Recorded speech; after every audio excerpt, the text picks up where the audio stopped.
दोस्तों, आज की कहानी में आप देखेंगे कि किस तरह एक साला अपनी हरकतों से अपने जीजा की नाक में दम कर देता है। आप अपनी हंसी रोक नहीं पाएंगे, इसलिए इस कहानी को अंत तक जरूर देखें। चलिए भजन लाल जी, मुंह मीठा करवाइए, हमें आपकी बेटी पसंद है। जी जी बिल्कुल, अभी लीजिए। अरे चंपक बेटा, मिठाई का डिब्बा फ्रिज के ऊपर रखा है ना, जाओ जल्दी लेकर आओ।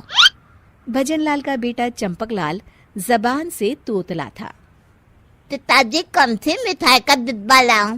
काजू कतली या बूंदी का लड्डू? अरे नालायक, काजू कतली का डिब्बा लिया ना। काजल अपने भाई को रोकते हुए कहती है, अरे ठहर पिताजी, शादी करने से पहले मेरी शर्त है कि मेरा भाई चंपक भी मेरे साथ मेरे ससुराल में रहेगा। अरे बेटी, इतनी सी बात हमें मंजूर है। क्यों बेटा विशाल, तुम्हें तो कोई ऐतराज नहीं है ना?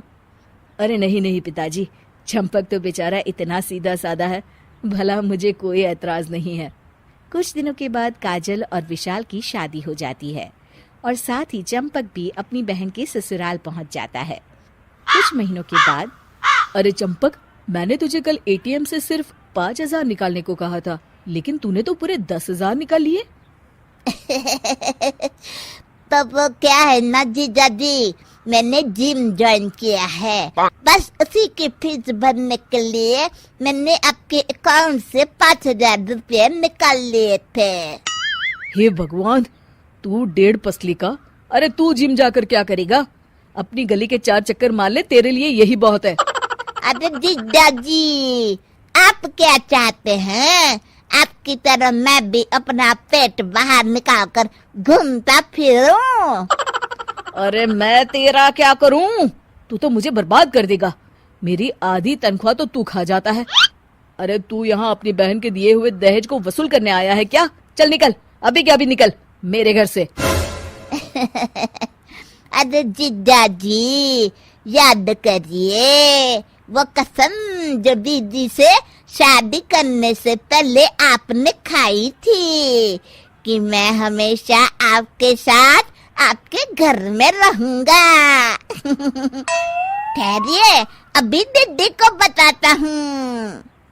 इस तरह जब भी विशाल चंपक को घर से निकालने की बात करता, चंपक अपनी दीदी की धमकी देकर विशाल को चुप करा देता। एक दिन विशाल और काजल कहीं घूमने जा रहे होते हैं कि तभी, लाइए जीजा जी गाड़ी की चाबी, आज गाड़ी मैं चलाऊंगा। विशाल हैरान रह जाता है। अरे भाई, तू कहाँ घुसा चला आ रहा है? हम दोनों बाहर घूमने जा रहे हैं, तू भी साथ आएगा तो घर की रखवाली कौन करेगा? कहीं चोरी वोरी हो गई तो? अच्छा, तो आपके घर की रखवाली करने के लिए मैं कुत्ता हूँ क्या? और नहीं तो क्या, तेरी हरकतें ही ऐसी है, जब देखो गोंद की तरह चिपका रहता है। और वो कहावत तूने नहीं सुनी कि ससुर के घर जमाई कुत्ता और बहन के घर भाई कुत्ता? अरे जीजा जी, जो कहना है कहते रहिए, मुझे फर्क नहीं पड़ता, मैं तो आपकी बातों का बुरा ही नहीं मानता। चलिए गाड़ी में बैठिए जल्दी जल्दी। विशाल अपनी किस्मत को कोसता हुआ गाड़ी में बैठ जाता है। इस तरह विशाल जब भी अपनी पत्नी काजल के साथ कहीं बाहर जाता तो चंपक भी पीछे पीछे चल देता। एक दिन, सुनो काजल, मैं तुम्हारे भाई चंपक से तंग आ गया हूँ। एक नंबर का नमूना है यार, हम दोनों को साथ समय बिताने का कभी मौका ही नहीं देता। अरे भाई, हम दोनों पति पत्नी है, हमारी भी अपनी जिंदगी है। आप ठीक कहते हैं, लेकिन मेरा भाई चंपक ना बड़ा जिद्दी है, वो इतनी आसानी से ये घर छोड़ के नहीं जाएगा। एक काम करते हैं, उसकी शादी करवा देते हैं, फिर तो उसके बाप को भी ये घर छोड़कर जाना पड़ेगा। क्या कहा आपने? अरे मजाक कर रहा था भाई। चलो ये बताओ, चंपक के जिंदगी में कोई लड़की थी या नहीं? हाँ, बिल्लू हलवाई की बेटी चमेली से चंपक बहुत प्यार करता था, लेकिन चमेली के पिताजी को ये रिश्ता पसंद नहीं था।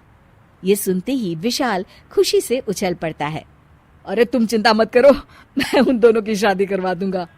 विशाल चमेली के पिता बिल्लू हलवाई से मिलकर चंपक और चमेली की शादी तय करवा देता है। क्यों चंपक, अब तो तू खुश है ना? अरे जीजा जी, मेरी मनपसंद लड़की से शादी करवा रहे हैं, और क्या चाहिए।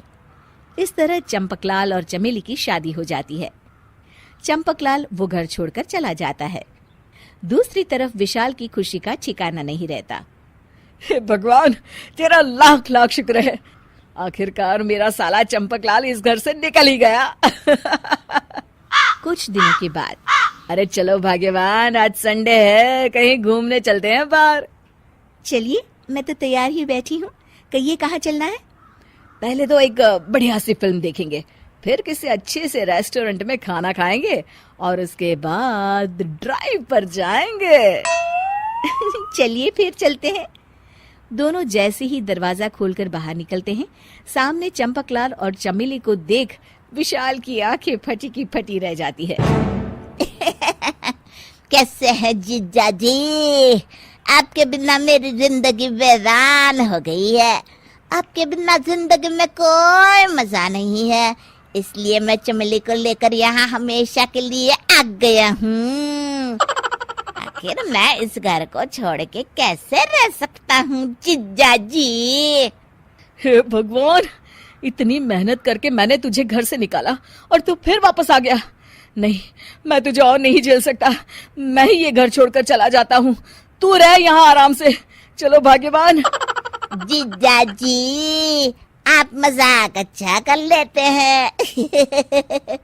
तो देखा दोस्तों, जीजा और साले की किस्से कहानियों का कोई अंत नहीं। आपकी अपने साले के बारे में क्या राय है? हमें कमेंट करके जरूर बताइएगा।